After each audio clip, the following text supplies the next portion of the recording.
Hi everyone, today we'll talk about how to fix or how to solve the problem of keeps uh, uh, keeps launching on Picsart. To know how to fix or how to solve the problem of keeps launching on Picsart, you should just go to settings as you see and you can click.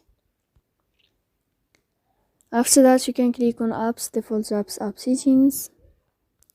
Here in this list you will enter to the window or to the app of Picsart. After that you can click on first stop and you can click OK.